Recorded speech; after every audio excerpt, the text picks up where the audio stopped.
perkenalkan, nama saya Alvinda Damus. Saya mahasiswi dari program studi pendidikan teologi kelas 2023A. Tujuan saya dalam membuat video ini untuk memenuhi tugas mata kuliah teologi feminis. Dalam video kali ini, saya akan menjelaskan salah satu tokoh perempuan dalam Perjanjian Lama, yaitu Deborah.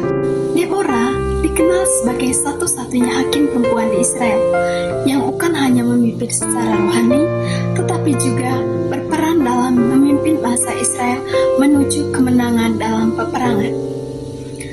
Pada masa itu, bangsa Israel sedang tertindas oleh Raja Kanaan, yaitu Yabin. Dalam situasi sulit ini, Deborah tampil sebagai seorang nabi dan hakim yang dipakai oleh Tuhan untuk membawa kelepasan bagi umatnya. Deborah menjalankan tugasnya sebagai hakim di bawah pohon korma Deborah, di mana orang Israel datang kepadanya untuk meminta nasihat dan keadilan. Ia tidak hanya bijaksana dalam memutuskan perkara, tetapi juga memiliki hubungan yang dekat dengan Tuhan, sehingga dapat menyampaikan kehendak. Dalam kitab Hakim-Hakim bab 4 ayat 6-7, Deborah memanggil Barak dan menyampaikan perintah Tuhan agar ia memimpin pasukan melawan Sisera. Hal ini menunjukkan bahwa Deborah adalah seorang pemimpin yang taat kepada Tuhan dan berani menyampaikan kebenaran meskipun kepada seorang panglima perang. Ketika Barak ragu dan meminta Deborah untuk ikut bersamanya ke medan perang, Deborah menunjukkan keberanian dan iman yang luar biasa. Ia bersedia ikut, tetapi juga menegaskan bahwa kemenangan itu nantinya tidak akan menjadi kemuliaan Barak, melainkan akan diberitakan kepada seorang perempuan. Hal ini terbukti ketika Sisera akhirnya dikalahkan dan dibunuh oleh seorang perempuan yang bernama Yael. Dari sini terlihat bahwa Deborah tidak hanya mencari kemuliaan pribadi, tetapi hanya ingin kehendak Tuhan yang terjadi. Dan ada beberapa keunggulan utama Deborah, yaitu keberanian iman dan kepemimpinan yang kuat. Ia berani tampil di tengah situasi krisis, memimpin bangsa yang sedang tertindas, dan tidak takut mengambil keputusan yang besar. Selain itu, Deborah juga memiliki kebijaksanaan dan kepekaan rohani. Ia tidak bertindak berdasarkan keinginan sendiri, melainkan selalu mendengarkan suara Tuhan. Sikap ini membuatnya dihormati oleh seluruh bangsa Israel. Deborah juga menunjukkan bahwa perempuan memiliki peran penting dalam rencana Tuhan, bahkan dalam bidang kepemimpinan dan peperangan. Selain itu, Deborah juga memiliki semangat kolaborasi. Ia tidak bekerja sendiri, tetapi melibatkan Barak dalam menjalankan tugasnya.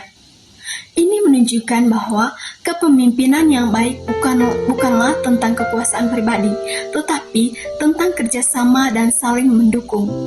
Deborah juga memiliki hati yang rendah hati, karena ia tidak mencari pujian atau kedudukan, melainkan fokus pada keselamatan umat.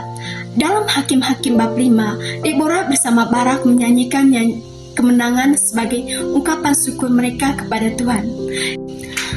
Dari kisah Deborah, ada maknanya bagi kehidupan gereja dan masyarakat kita saat ini. Yang pertama, Deborah mengajarkan bahwa Tuhan dapat memakai siapa saja, baik laki-laki maupun perempuan, untuk menjadi alatnya.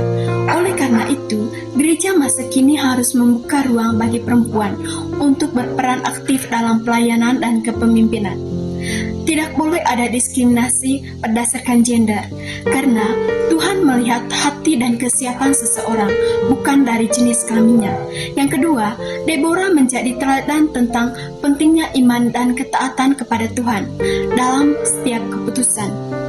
Dalam kehidupan masyarakat saat ini, banyak orang menghadapi tantangan dan tekanan. Namun, melalui teladan Deborah, kita diajak untuk tetap percaya bahwa Tuhan memimpin setiap langkah kita. Keberanian Deborah juga mengajarkan kepada kita harus berani berdiri untuk kebenaran, meskipun dalam situasi yang sangat sulit. Yang ketiga, dalam kehidupan kehidupan sosial, Deborah mengajarkan pentingnya pemimpin yang bijaksana dan bertanggung jawab. Seorang pemimpin tidak hanya harus pintar, tetapi juga harus memiliki hati yang takut akan Tuhan, peduli terhadap sesama, dan siap melayani.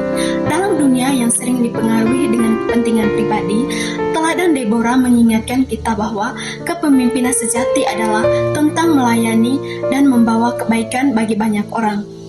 Dari kisah Deborah mengajak kita semua untuk menjadi pribadi yang berani, setia, dan rendah hati dalam menjalani hidup, baik dalam gereja, keluarga, maupun masyarakat. Kita dipanggil untuk menjadi alat Tuhan yang membawa damai dan keadilan. Dengan meneladani Deborah, kita dapat belajar bahwa setiap orang memiliki potensi untuk dibaiki Tuhan secara luar biasa, asalkan kita mau percaya dan taat kepadanya. Sekian dan terima kasih.